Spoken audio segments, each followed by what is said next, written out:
Hello everyone, welcome to Entry App. അപ്പോൾ mains പൈലറ്റിന്റെ banking awareness സെഷനിലേക്ക് banking awareness സീരീസിലേക്ക് എല്ലാവർക്കും സ്വാഗതം. അപ്പോൾ നമുക്കറിയാം ജനറൽ അവയർനെസ്സിൽ വളരെ ഇമ്പോർട്ടൻ്റ് ആയിട്ടുള്ള ഒരു പോർഷനാണ് ബാങ്കിങ് അവയർനെസ്. അപ്പോൾ ബാങ്കിങ്ങിലെ പ്രധാനപ്പെട്ട കുറച്ച് കാര്യങ്ങൾ നിങ്ങൾ അറിഞ്ഞിരിക്കേണ്ടത് ഈ മെയിൻസ് പരീക്ഷയ്ക്ക് വളരെ അത്യാവശ്യമായിട്ടുള്ള കുറച്ച് കാര്യങ്ങളാണ്. അപ്പോൾ ഈ ബാങ്കിങ് അവയർനെസ്സിനെ തിയററ്റിക്കലായിട്ട് നമുക്ക് പഠിക്കാം, എന്നിരുന്നാലും മനസ്സിലാക്കി പഠിക്കുമ്പോൾ അത് കുറച്ചുകൂടി എളുപ്പമായിട്ട് അല്ലെങ്കിൽ പരീക്ഷയ്ക്ക് നമുക്ക് ഓർത്തിരിക്കാൻ പാകത്തിന് നമുക്ക് കുറച്ച് കാര്യങ്ങൾ മനസ്സിലാക്കി വെക്കേണ്ടതുണ്ട്. കൂടാതെ നിങ്ങളൊരു ബാങ്കിങ് ആസ്പിറന്റ് ആണ്, തീർച്ചയായിട്ടും അറിഞ്ഞിരിക്കേണ്ട കുറച്ച് കാര്യങ്ങൾ കൂടിയാണ് ഈ ബാങ്കിങ് അവയർനെസ് എന്ന് പറയുന്ന ഈ ഒരു പോർഷനിൽ ഉൾപ്പെടുത്തിയിരിക്കുന്നത്. അപ്പൊ എന്തായാലും നമുക്ക് സമയം കളയാതെ നേരെ നമ്മുടെ സെഷനിലേക്ക് പോകാം. So once again welcome to the mains pilot series for banking awareness.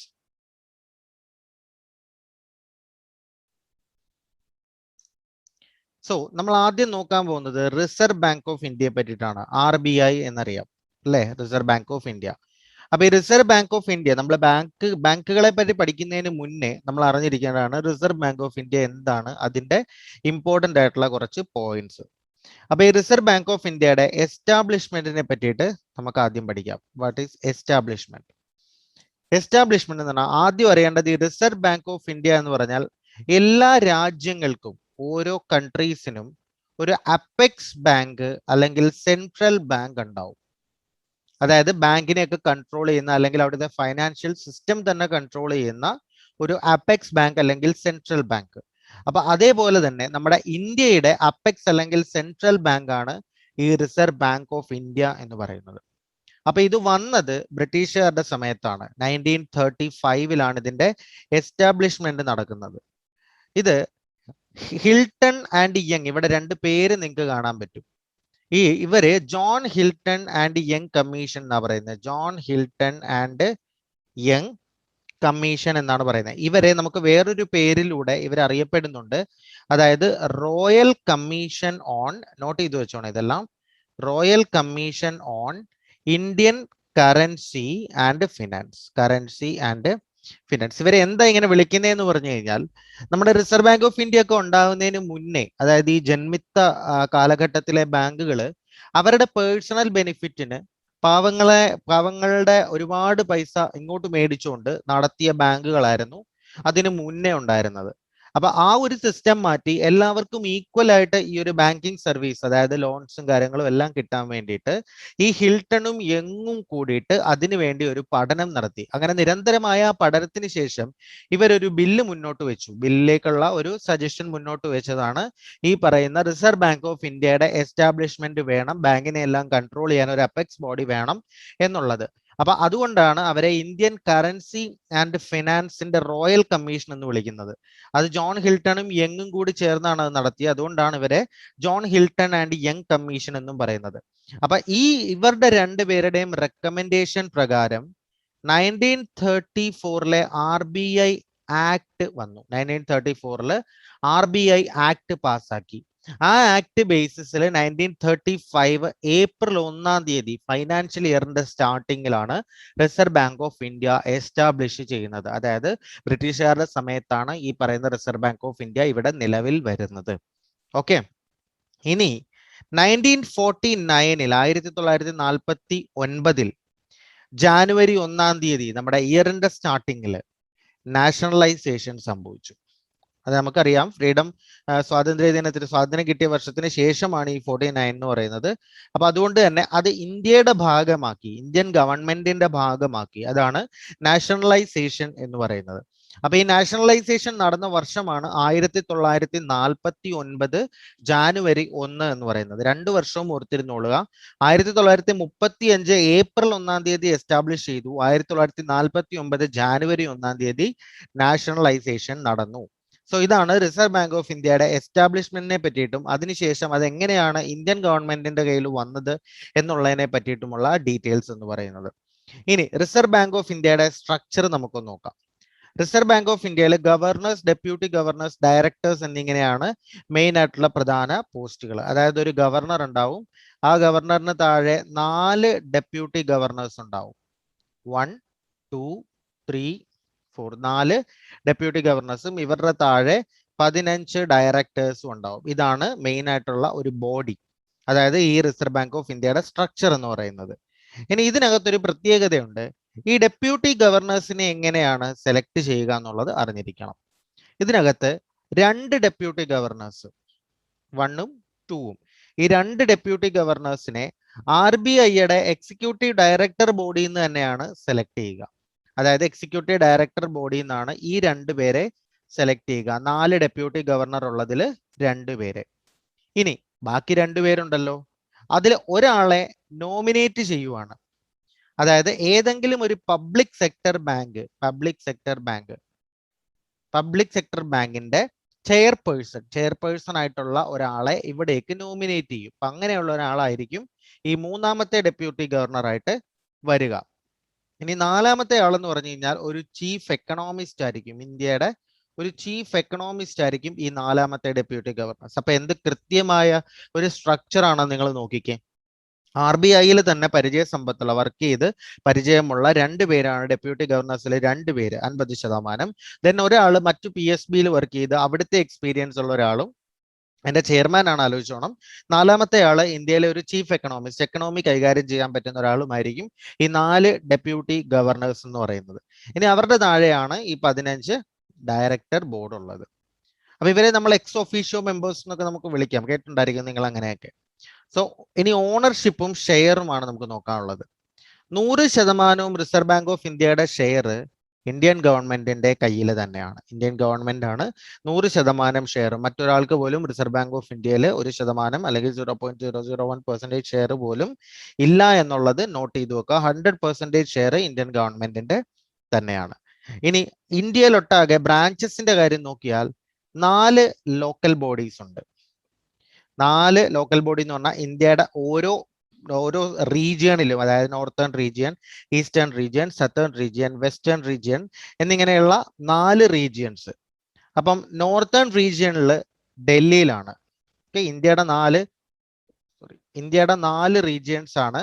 അതിൽ നോർത്തേൺ റീജിയണിൽ ഡൽഹിയിലാണ് അതിന്റെ ഓഫീസ് ഉള്ളത്. അതേപോലെ തന്നെ ഈസ്റ്റേൺ റീജിയണിൽ കൊൽക്കത്തയും, സത്തേൺ റീജിയണിൽ ചെന്നൈയും, വെസ്റ്റേൺ റീജിയണിൽ മുംബൈയിലുമാണ്. ഇതിൽ മുംബൈ ആണ് റിസർവ് ബാങ്ക് ഓഫ് ഇന്ത്യയുടെ ഹെഡ് ക്വാർട്ടേഴ്സ് ആയിട്ട് വരുന്നത്. അപ്പൊ ഇങ്ങനെയുള്ള 4 ലോക്കൽ ബോഡീസും അതേപോലെ തന്നെ 21 റീജിയണൽ ഓഫീസും 11 സബ് റീജിയണൽ ഓഫീസുമാണ് ഓൾ ഓവർ ഇന്ത്യയിൽ റിസർവ് ബാങ്ക് ഓഫ് ഇന്ത്യക്ക് ഉള്ളത്. അപ്പൊ ഇത്രയുമാണ് റിസർവ് ബാങ്ക് ഓഫ് ഇന്ത്യയുടെ ഇമ്പോർട്ടന്റ് ആയിട്ടുള്ള കാര്യങ്ങൾ. ഒന്നുകൂടെ ഒന്ന് ഓർത്തു നോക്കാം. ആദ്യം എസ്റ്റാബ്ലിഷ്മെന്റിന്റെ കാര്യമാണ് പറഞ്ഞത്. 1935 ഏപ്രിൽ 1-ാം തീയതി reserve bank of India established ആയി. ആരുടെ റെക്കമെൻഡേഷനിൽ?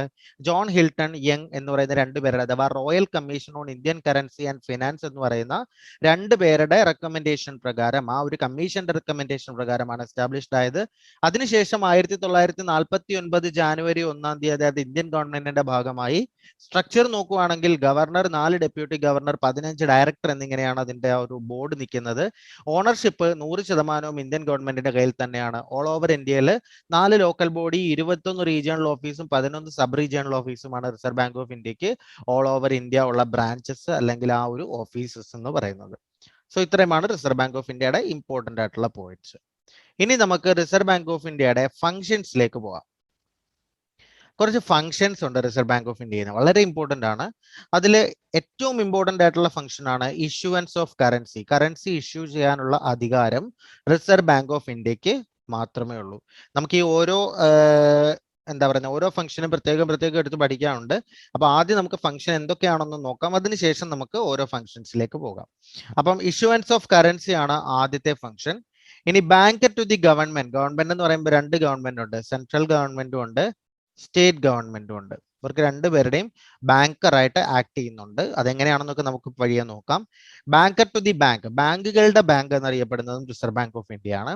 Lender of the last resort, അതെന്താണെന്ന് നമുക്ക് പറയാം.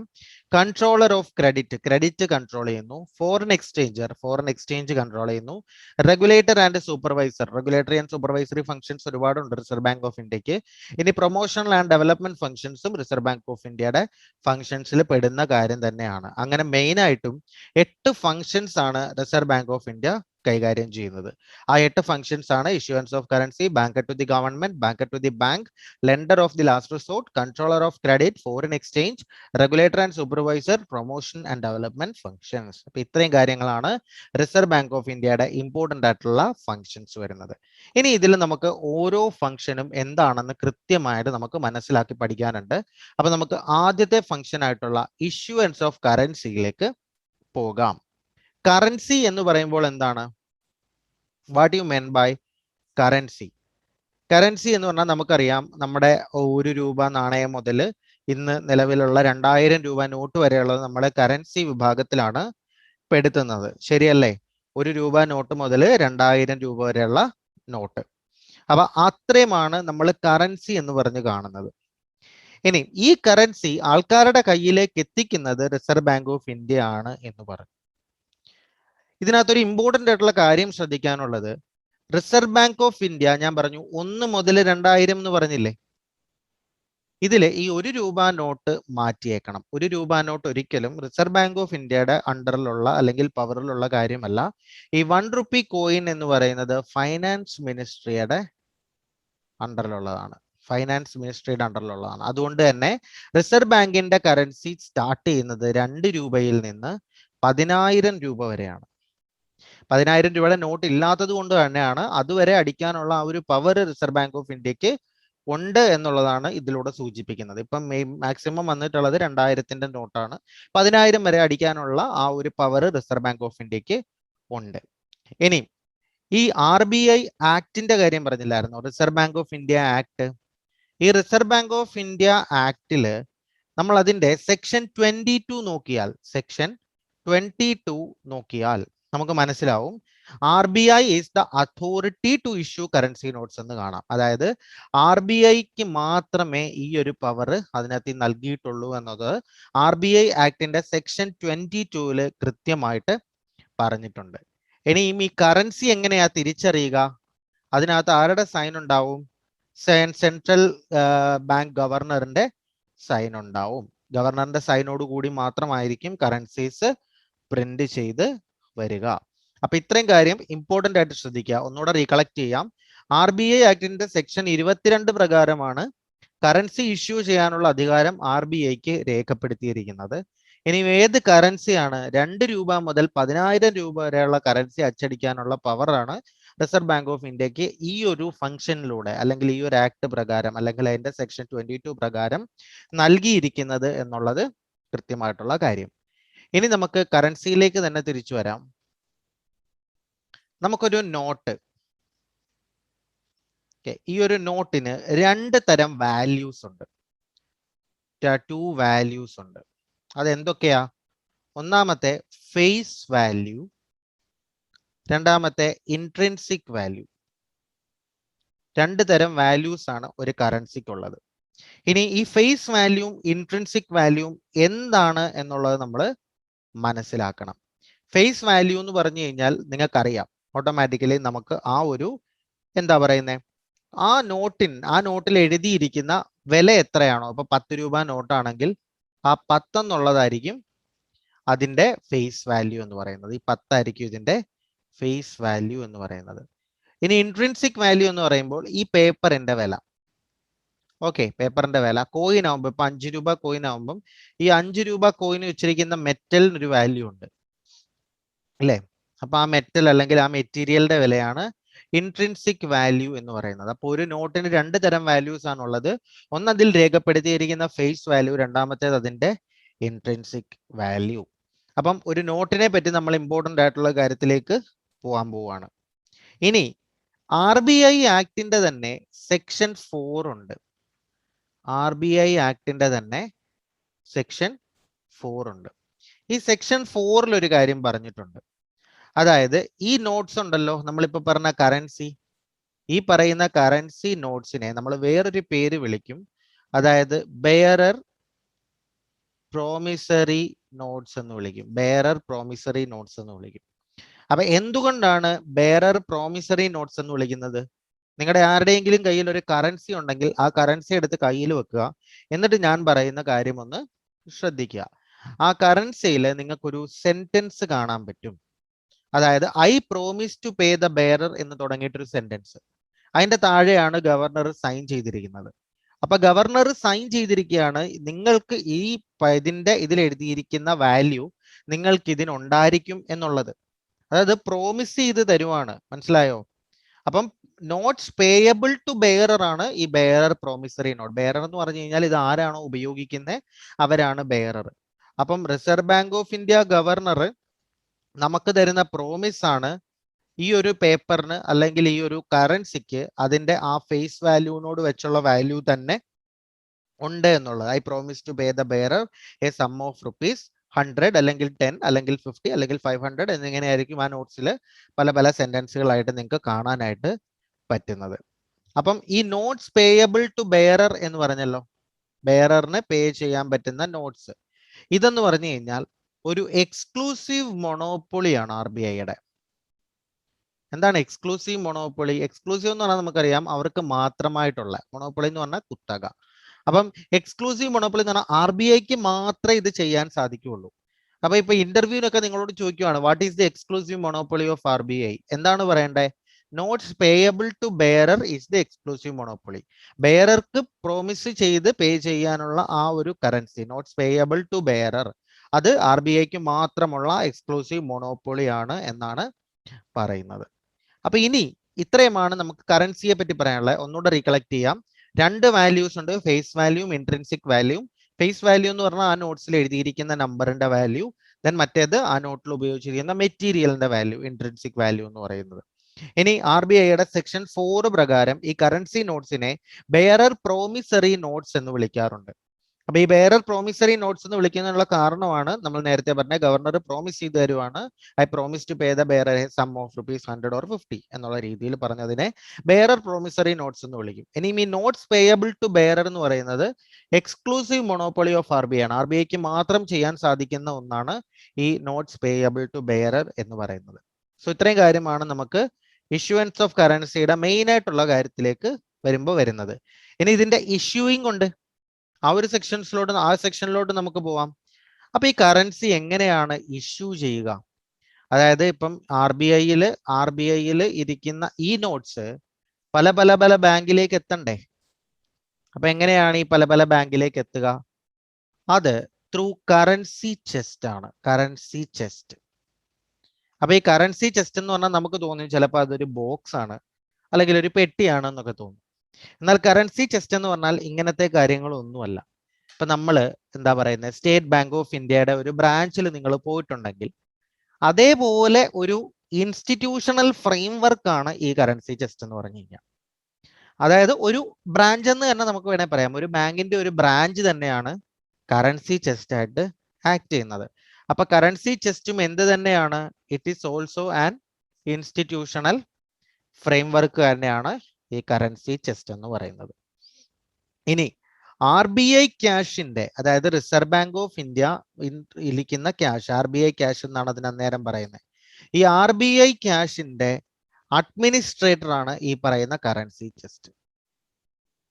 അഡ്മിനിസ്ട്രേറ്റർ ആണ് ഈ കറൻസി ചെസ്റ്റ്. അപ്പൊ അതാണ് അതിന്റെ ഡെഫിനിഷൻ. എന്തുകൊണ്ടാണ് ഇത് വന്നതെന്ന് ചോദിച്ചാൽ ആർ ബി ഐ ക്യാഷ് ഒരു ഇൻസ്റ്റിറ്റ്യൂഷനിൽ കൊണ്ടുവെക്കുക, അതാണ് അതിന്റെ അഡ്മിനിസ്ട്രേറ്റർ. ഇനി അത് ക്യാഷ് ആയിട്ട് മാറണം, ബാങ്കുകളിലേക്ക് എത്തിക്കണം, വേണ്ടേ? അതിനാണ് ഈ കറൻസി ചെസ്റ്റ് എന്ന് പറയുന്ന ഒരു സംഭവം. ഇപ്പൊ വലിയ വലിയ സിറ്റീസിൽ, ഇപ്പം എറണാകുളം പോലൊരു സിറ്റിയിൽ വലിയ 4 ബ്രാഞ്ചുകളുണ്ട് ഇപ്പൊ എസ് ബി ഐക്ക്. ദെൻ അതിൽ ഒരു ബ്രാഞ്ച് കറൻസി ചെസ്റ്റ് ആക്കി മാറ്റും. അപ്പൊ എറണാകുളം ജില്ലയിലെയും അതേപോലെ തന്നെ അതിനടുത്തുള്ള ജില്ലകളിലേക്കുള്ള ബാങ്കുകളിലേക്ക് സുഗമമായിട്ട് ഈ കറൻസി എത്തിക്കാൻ പറ്റും. അപ്പൊ അതാണ് ഒരു ഇൻസ്റ്റിറ്റ്യൂഷണൽ ഫ്രെയിംവർക്ക് ആണ് ഈ പറയുന്ന കറൻസി ചെസ്റ്റ് എന്ന് പറയുന്നത്. മനസ്സിലാവുന്നുണ്ടോ? അപ്പം ഇതിന്റെ ഡെഫിനിഷൻ ആണ് ഞാൻ പറഞ്ഞത്, it is the administrator of R B I cash എന്ന് പറയുന്നത്. ഇനി ഇവിടെ എന്താ സംഭവിക്കുന്നത്? ഈ ബാങ്കുകളിലേക്ക് ക്യാഷ് വരുന്നതെന്ന് പറഞ്ഞാൽ ഇപ്പം നമ്മുടെ കയ്യിൽ ഒരു കീറിയ നോട്ടുണ്ട്. കീറിയ നോട്ടിന് നമ്മൾ സാധാരണ പറയുന്നത് സോയിൽഡ് നോട്ട്സ് എന്നൊക്കെയാണ്. സോയിൽഡ് നോട്ട്സ് എന്നാ പറയുന്നത്. പിന്നെ മ്യൂട്ടിലേറ്റഡ് നോട്ട്സ് എന്ന് പറഞ്ഞൊരു വിഭാഗവും ഉണ്ട്.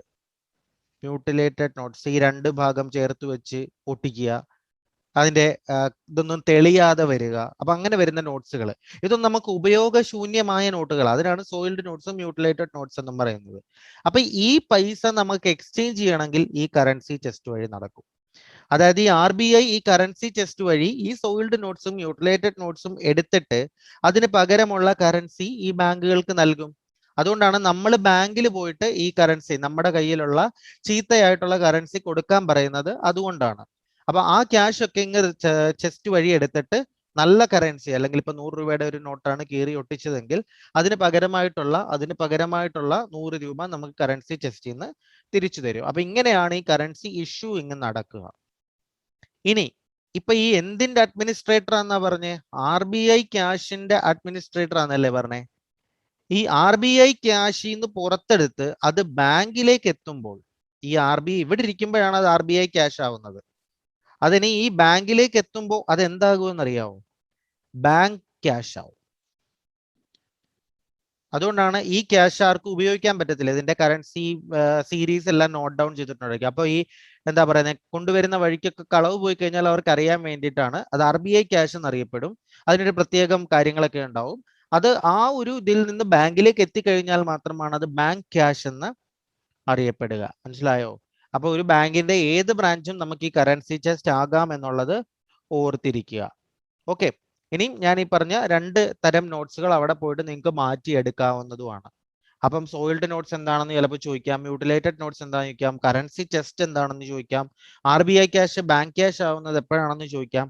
അപ്പൊ ഇങ്ങനെയുള്ള കാര്യങ്ങളെല്ലാം നിങ്ങളോട് ചോദിക്കാനായിട്ട് പറ്റും. പരീക്ഷയ്ക്കായാലും ഇന്റർവ്യൂവിനായാലും നിങ്ങളോട് ഇതെല്ലാം ചോദിക്കാനായിട്ട് ആ ഒരു എക്സാമിനർക്ക് അല്ലെങ്കിൽ ആ ഒരു അതോറിറ്റിക്ക് സാധിക്കും എന്നുള്ളത് നോട്ട് ചെയ്യുക.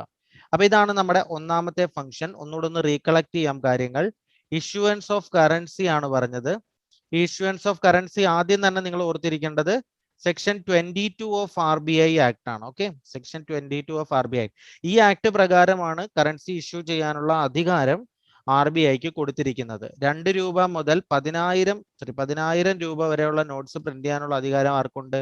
റിസർവ് ബാങ്ക് ഓഫ് ഇന്ത്യക്ക് ഉണ്ട്. ഇനി ഒരു കറൻസിക്ക് 2 തരം വാല്യൂ ഉണ്ട്. ഒന്നാമത്തെ ഫേസ് വാല്യൂ, രണ്ടാമത്തെ ഇൻട്രിൻസിക് വാല്യൂ. അത് രണ്ടും എന്താണെന്ന് ഞാൻ പറഞ്ഞു. നിങ്ങൾ ബാക്ക് അടിച്ച് പോയി കേട്ടാൽ മതി. ജസ്റ്റ് നമ്മൾ റീകളക്ട് ചെയ്യുന്നത് മാത്രമേ ഉള്ളൂ. ഇനി കറൻസി നോട്ട്സിനെ തന്നെ ബെയറർ പ്രോമിസറി നോട്ട്സ് എന്ന് വിളിക്കും. അതേതാ? സെക്ഷൻ 4 പ്രകാരമാണ്, RBI ആക്ടിലെ സെക്ഷൻ 4 പ്രകാരമാണ് ഇതിനെ ബെയറർ പ്രോമിസറി നോട്ട്സ് എന്ന് വിളിക്കുന്നത്. അതിന്റെ റീസണും പറഞ്ഞിട്ടുണ്ട്. ഇനി ഇതിന്റെ ഇഷ്യൂവൻസ് ആണ് സെക്കൻഡ് വന്നത്. ഇഷ്യൂവൻസ് എങ്ങനെയാണ് വരിക? ത്രൂ കറൻസി ചെസ്റ്റ് ആണ്. കറൻസി ചെസ്റ്റ് എന്താണെന്ന് പറഞ്ഞിരുന്നു. ഈ കറൻസി ചെസ്റ്റിൽ ഇരിക്കുമ്പോൾ അത് എന്താണ്? RBI ക്യാഷ് ആണ്. ഈ RBI ക്യാഷ് ബാങ്ക് ക്യാഷ് ആകുന്നത് എങ്ങനെയാണെന്ന് പറഞ്ഞു. ഇനി ഏത് തരത്തിലുള്ള നോട്ട്സ് ആ? സോയിൽഡ് നോട്ട്സും മ്യൂട്ടിലേറ്റഡ് നോട്ട്സും ആണ് എടുക്കുന്നതെന്ന് പറഞ്ഞു. അപ്പൊ ഇങ്ങനെയുള്ള കാര്യങ്ങളാണ് നമ്മൾ ഈ ഫസ്റ്റ് ഫംഗ്ഷനിൽ മനസ്സിലാക്കിയ കാര്യങ്ങൾ. അപ്പൊ ഇത്രയും കാര്യങ്ങൾ നിങ്ങൾക്ക് ഓക്കെ ആണെന്ന് വിചാരിക്കുന്നു. അപ്പൊ ഇനിയും സെക്കൻഡ് ഫംഗ്ഷൻ ഉണ്ട്, നമുക്ക് പാർട്ട് 2 ഡിസ്കസ് ചെയ്യാം. അപ്പൊ ഇന്ന് ഡിസ്കസ് ചെയ്ത RBI എന്താണ്, അതിന്റെ ഇമ്പോർട്ടന്റ് ആയിട്ടുള്ള പോയിന്റ്സ്, മെയിൻ ആയിട്ടുള്ള ഫംഗ്ഷൻസ്, അതിൽ ഒന്നാമത്തെ ഫംഗ്ഷൻ ആയിട്ടുള്ള ഇഷ്യൂവൻസ് ഓഫ് കറൻസി, ഇത്രയും കാര്യങ്ങൾ നിങ്ങൾക്ക് മനസ്സിലായെങ്കിൽ തീർച്ചയായിട്ടും ഈ വീഡിയോ ലൈക്ക് ചെയ്യുക. ദെൻ നിങ്ങളുടെ വാല്യുബിൾ ആയിട്ടുള്ള കമന്റ്സ്, നിങ്ങൾക്ക് എന്തെങ്കിലും ഡൗട്ട്സോ കാര്യങ്ങളോ ഇതിൽ ഉണ്ടെന്നുണ്ടെങ്കിൽ തീർച്ചയായിട്ടും വീഡിയോയുടെ താഴെ നിങ്ങൾക്ക് കമന്റ് ചെയ്ത് ചോദിക്കാവുന്നതാണ്. അല്ലെങ്കിൽ താഴെ കാണുന്ന വാട്സാപ്പ് നമ്പറിൽ നിങ്ങൾക്ക് ചോദിക്കാവുന്നതാണ്. അപ്പൊ ഇത്രയും കാര്യങ്ങളാണ് നമുക്ക് ഈ RBIയുടെ ഒന്നാമത്തെ ഫംഗ്ഷനിൽ പറയാനുള്ളത്. ഇനി രണ്ടാമത്തെ ഫംഗ്ഷൻ മുതലുള്ളത് നമുക്ക് പാർട്ട് 2 ഡിസ്കസ് ചെയ്യാം. So wait for the part 2 and that's all for today's session and thank U.